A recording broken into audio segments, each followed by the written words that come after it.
Olá pessoal, bom dia, boa tarde ou boa noite, tudo bem com vocês?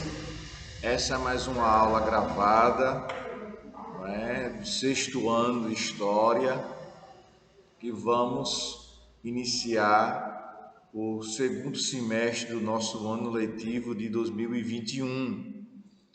E no que se refere às civilizações, aos conteúdos que nós estamos estudando, nós vamos dar prosseguimento ao chamado Império Persa. De antemão, antes mesmo de começar a aula, eu espero que vocês tenham tido férias maravilhosas, tranquilas, abençoadas, de muita saúde e de muita paz, não é? Que a gente possa estar tomando ainda as medidas preventivas de distanciamento social, o uso das máscaras. Tranquilo? Muito bem. E nós vamos, como eu havia dito agora há pouco, prosseguir o nosso conteúdo sobre as civilizações.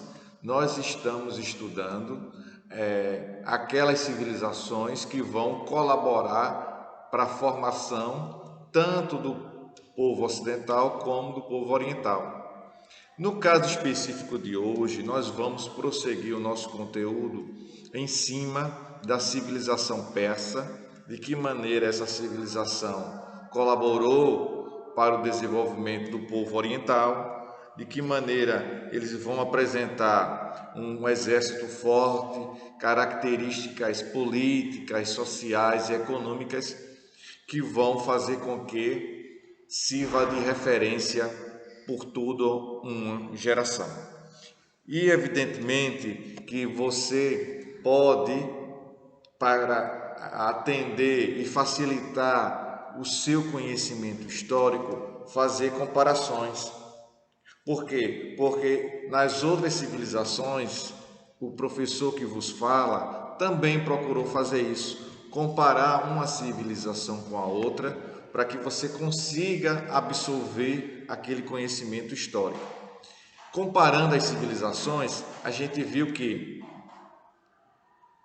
as civilizações precisavam de água em abundância, precisavam ter um suporte de um rio que facilitasse o desenvolvimento daquela região. Lembrando, a partir de agora, que as civilizações que nós já estudamos apareceram também essas características. Quais foram essas características? Por exemplo, em relação aos rios, a quantidade de água, a gente viu o rio Nilo no Egito, é verdade? Lembram disso? Não é? Aquela frase de Heródoto, o Nilo é uma dádiva do Egito, não é? O Egito é uma dádiva do Nilo, aliás. Vivenciamos também a conjuntura, a importância do Rio Jordão para os hebreus. Vivenciamos, além disso, a importância de 2 rios para o desenvolvimento da Mesopotâmia, que foi o rio Tigre e Eufrates, e vivenciamos ali os fenícios como sendo um povo que não tinha um território muito favorável para a agricultura. A partir daí, os fenícios, muito bem, se dedicaram ao projeto de navegações, das suas embarcações que pudessem levar uma região, um produto que fosse produzido de um local para outro, principalmente aquelas grandes distâncias. É verdade? Com isso, a gente começa a comparar. Será que o Império Persa também teve esse rio? Não. Mas o Império Persa, semelhante ao Egito, semelhante aos hebreus e aos mesopotâmicos, também conseguiram formar um grande exército e formar um império que influenciou toda uma região. Perfeito? Então, com isso, vocês têm a oportunidade de estudar o conteúdo histórico através dessas comparações. Não é verdade? E uma situação importante é salientar que, do ponto de vista religioso, essas civilizações, elas iniciaram sendo o quê? Isso, elas iniciaram sendo politeístas, ou seja, crendo em vários deuses. No entanto, o que é que foi que a gente aprendeu? Isso, muito bem. Os hebreus, eles tiveram uma mudança do ponto de vista religioso. Eles eram inicialmente, isso, politeístas, e depois os hebreus passaram a ser monoteístas. No entanto, por outro lado, as outras civilizações que nós estudamos, a civilização egípcia, a civilização mesopotâmica e a civilização fenícia, eles eram politeístas.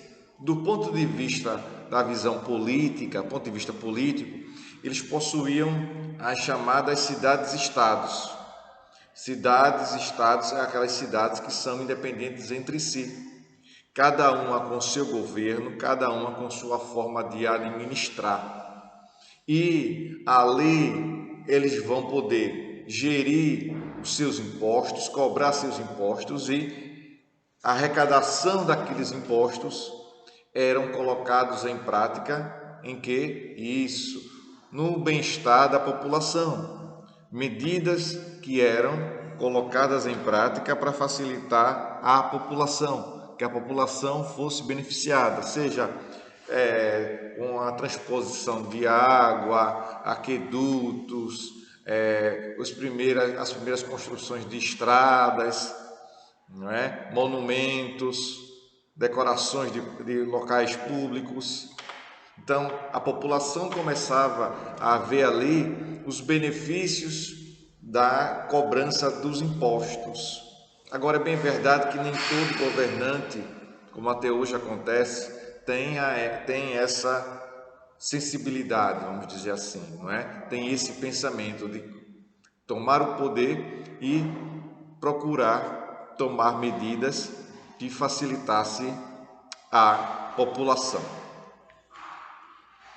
Dito isto, vamos prosseguir no nosso conteúdo em cima do Império Persa, que foi um império muito forte, com uma concepção militar muito consistente, muito fortalecido, um exército que venceu várias batalhas, que venceu vários inimigos, tá bom? O que é que nós temos aqui? Na página 141, nós temos a moeda, não é? E a importância de estudarmos. Veja que a gente vai ver daqui a pouco que essa moeda vai surgir, ela vai ter uma importância, para a gente observar a importância do imperador persa, que era Dário, não é? Dário I, que daí vai vir a moeda chamada Dário. Mas antes disso, convido vocês para abrir o livro na página 141. Como vimos, não é? Página 141 diz assim: a estrutura organizacional e administrativa dos persas. Como vimos, o Império Persa atingiu uma extensão territorial muito grande, desde sua unificação realizada por Ciro, que derrotou os medos, a consolidação enquanto Estado organizado se concretizou, ou seja, o Estado agora estava organizado, pronto, estava concretizado, finalizado o processo de organização do Estado persa. E a gente vai observar agora que o tamanho territorial do território persa é por conta do seu exército muito poderoso, que vai vencendo adversários, vai vencendo outros exércitos e ali vai acumulando os territórios, né? Vai juntando os territórios. Pois bem, para administrar tamanha extensão territorial com uma variada diversidade populacional, seria, página 141, atenção aí, seria necessária uma estrutura bem organizada, em que fosse possível estabelecer o controle das ações. O rei persa Dário I foi fundamental nesse processo. Olha aí, preste atenção, pois entendia que para um melhor controle deveria respeitar o cotidiano cultural e social dos povos conquistados. Ou seja, quando Dário com seu exército conquistava um território de um povo que era inimigo, que era adversário, ele não desejava mudar os aspectos culturais e religiosos daquele povo que foi conquistado. Se aquele povo que ele conquistou era um povo que tinha uma quantidade de deuses, uma diversidade de deuses diferente do que os persas estavam acostumados, ele deixaria esses povos cultuar os seus deuses da forma que assim eles quisessem. Por que isso está sendo salientado pelo livro? Porque na maioria dos casos, quem domina determinados povos passa a administrar aquele território. Aquela população que vive naquele território, na maioria dos casos, ela tem que mudar. Ela tem que passar a ter uma outra religião, por exemplo. Ela tem que passar a ter uma outra cultura. No caso de Dário I, não. Ele deixou a população muito à vontade. Não vai impor a sua religião. Ele não vai impor a cultura persa para os povos dominados. Tá bom assim? Pois bem, dessa forma, ainda na página 141, acompanha aí, muito bem. Dessa forma, ele instituiu um sistema de administração pública que determinava a divisão do Império Persa em satrápias, espécie de províncias administradas pelos satrapas, que tinham, entre outras obrigações, pagar tributos e impostos ao Império Persa. Foram criadas ao todo 23 satrápias. Olha aqui na página 141, nós temos uma imagem, uma escultura na verdade, não é? Que retrata o imperador Dário I. Foi o imperador rei responsável pela divisão do Império Persa em satrápias, ou seja, o território persa, o Império Persa estava com um tamanho gigantesco e ele achou por bem dividir esse território em 23 satrápias, vamos dizer assim, como se fosse 23 estados, utilizando um termo que você possa entender nos dias de hoje, tá bom? Então, observe que essa divisão até hoje acontece em alguns países quando eles possuem um território muito grande. Então, é interessante você dividir ali esse território em estados, nesse caso aqui do Império Persa. O seu idealizador e colocador dessa estrutura em prática, que foi Dário I, Dário coloca o nome de satrápia. Então, é normal que viesse essa nomenclatura, de acordo com a língua persa. Vamos lá. Ainda na página 141, nós temos: para facilitar as cobranças desses impostos, Dário I criou um sistema cujos agentes tinham a incumbência da fiscalização, facilitado pela criação de uma moeda, o dárico. Veja, ele quer que a moeda passe a ter um nome que faça uma vinculação, que faça uma lembrança a seu poder, a sua força, ao seu governo. Então ele coloca dárico. Esses funcionários ficaram conhecidos como os olhos e ouvidos do rei, seguindo a linha da construção de estruturas político-administrativas. Criou-se um sistema de estradas que ligava as principais satrápias à capital persa, dando a primazia a algumas cidades como Susa e Pessópolis. Aqui na página 141, nós temos mais uma vez aquela característica, aquele item que ajuda a gente muito no conteúdo histórico, não é? Explicação de determinados termos. Aí tem Susa e Persépolis. Eram cidades importantes do Império Persa que foram, em momentos diferentes, suas capitais. eram muito organizadas, possuindo estradas reais que ligavam a diversas outras cidades da Pérsia.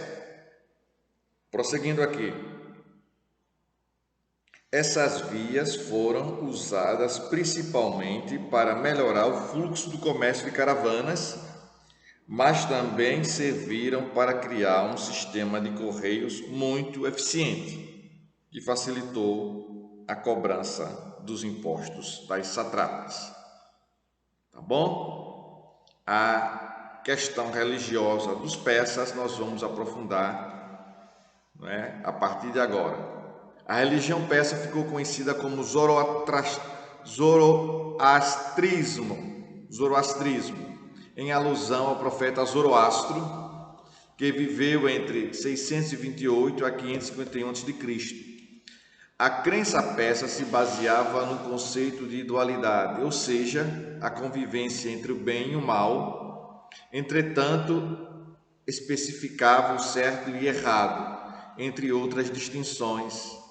As bases do princípio de Zoroastro estavam contidas no livro chamado de Zen de Avesta. Tá bom? Vamos partir para as questões de múltipla escolha, fazendo exercícios que ele possa realmente consolidar o nosso conhecimento. E vamos fazer atividades agora de múltipla escolha. O que é múltipla escolha, professor? Aquelas questões que nós temos que assinalar somente uma alternativa a se assinalar, tá bom? Então temos questão 1, na página 144 temos: essencialmente mercadores, exportavam pescado, vinho, ouro e prata, armas, praticavam a pirataria e desenvolviam um intenso comércio de escravos no Mediterrâneo. Essa é a questão, que foi retirada, está entre aspas aí, o texto foi retirado de algum livro, alguém que afirmou isso. O texto refere-se a características que identificam na antiguidade oriental os... Vamos lá. Letra A, nós temos aí fenícios. Letra B, nós temos hebreus. Na letra C, nós temos caldeus. Na letra D, nós temos egípcios. Na letra E ou E, nós temos persas. Qual é a alternativa que nós vamos assinalar aqui, pessoal? Tchan, tchan, tchan, tchan. Muito bem. Primeira questão, página 144. Nós vamos assinalar a questão alternativa de letra A. Isso, alternativa de letra A. Acompanhando comigo. Segunda questão. Em relação aos povos da antiguidade, é correto afirmar que, letra A, os assírios foram subjugados por Nabucodonosor, originando o episódio conhecido como Cativeiro da Babilônia. Letra B, os fenícios foram os criadores do alfabeto, posteriormente aperfeiçoado pelos gregos e latinos. Os gregos e latinos, ponto. Essa é a letra B. Vamos agora para a letra C. Os hebreus criaram um quadro religioso caracterizado pelo politeísmo e a mumificação. Essa é a letra C. Na letra D, os egípcios estabeleceram em 300 a.C. o importante Código de Hammurabi, um dos primeiros códigos jurídicos escritos.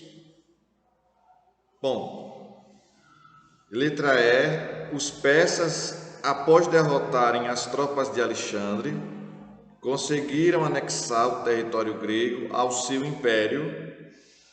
Pronto. Estão postas aqui, desculpe, as alternativas. Quais delas vamos assinalar? A segunda questão, na página 144. Isso, vamos assinalar a letra B de bola. Letra B de bola. Segunda questão. Terceira questão diz assim: a respeito da sociedade fenícia, podemos afirmar corretamente que, a respeito da sociedade fenícia, podemos afirmar corretamente que a Fenícia desconhecia a centralização do poder, isso na letra A. A Fenícia desconhecia a centralização do poder, pois era formada por cidades-estado que tinham ampla autonomia política, econômica, religiosa e administrativa. A letra B diz assim, saindo da letra A indo para a letra B. Acompanhe a leitura aí, muito bem, acompanhe aí. Preste atenção. Letra B. A independência política das cidades-estado fenícias foi possível durante séculos, pelas alianças estabelecidas com os romanos, que por sua vez faziam frente à expansão persa. Essa foi a alternativa B. Vamos para C agora. Terceira questão. 144, página 144. C. Os extensos vales situados entre as montanhas e o Mediterrâneo possibilitaram um grande desenvolvimento da agricultura e do pastoreio e, consequentemente, do comércio. Essa é a letra C. Vamos para D. De todas as criações fenícias, a mais importante foi a caravela, posteriormente aperfeiçoada pelos gregos. Letra E ou E. A grande e original contribuição dos fenícios para a história da civilização foi a introdução das vogais no alfabeto, criado pelos gregos, o que veio tornar a comunicação mais fácil e rápida. Isso. Qual seria a alternativa aqui da terceira questão? Isso, letra A. A Fenícia desconhecia centralização do poder, pois era formada por cidades-estado que tinham ampla autonomia política, econômica, religiosa e administrativa. Não é? Essa é a resposta da terceira questão, na página 144, a letra A. Pronto, assinalou aí? Vamos para a quarta questão, ainda na página 144. O soberano dividiu o seu império em províncias, chamadas satrápias, sendo a terra considerada como propriedade real e trabalhada pelas comunidades. Essas características identificam o... Vamos ver. Letra A. Império dos Persas durante o reinado de Dário. Letra B. Império Babilônico durante o governo de Hammurabi. Letra C. Império Egípcio durante a dinastia de Quéops. Letra D. Reino de Israel sob o comando de Davi. Qual é a alternativa, pessoal, a ser assinalada na quarta questão? Isso. Quarta questão, a alternativa é a seguinte: Império dos Persas durante o reinado de Dário. Letra A, Império dos Persas durante o reinado de Dário. Na página 145, vamos fazer a sexta questão. Vamos fazer a sexta questão. Tem uma quantidade muito interessante de perguntas, tá bom? Vamos lá. Quinta questão, página 145. Diz assim: os fenícios dedicavam-se primordialmente ao comércio marítimo. Por que eles faziam isso? Letra A. Era grande seu excedente agrícola. Letra B. Sua organização militar lhes garantia o domínio dos mares. Letra C. Sua localização geográfica os induzia a isso. Letra D. Sua organização política era fortemente centralizada. Letra E. Sua atividade militar lhes proporcionava numerosos escravos para atuar nas galeras como remadores. Qual é a alternativa? Pronto, muito bem. Quinta questão, letra C.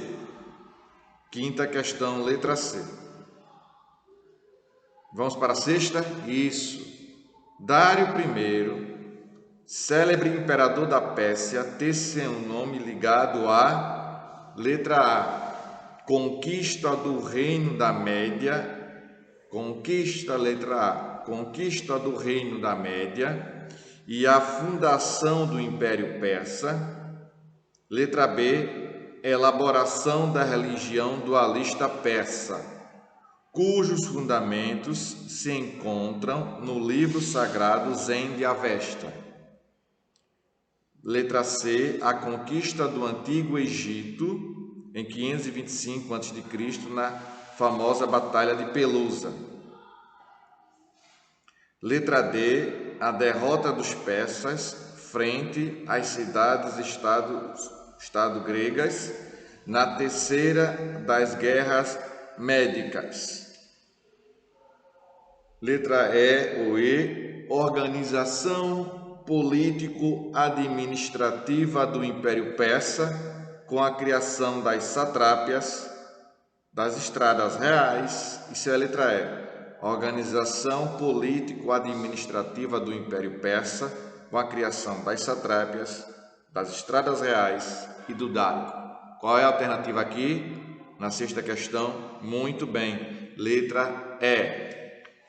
Organização política administrativa do Império Persa com a criação das satrápias, que são como se fossem estados, no caso do Império Persa foram 23, das estradas reais e do dário. Sexta questão, letra E.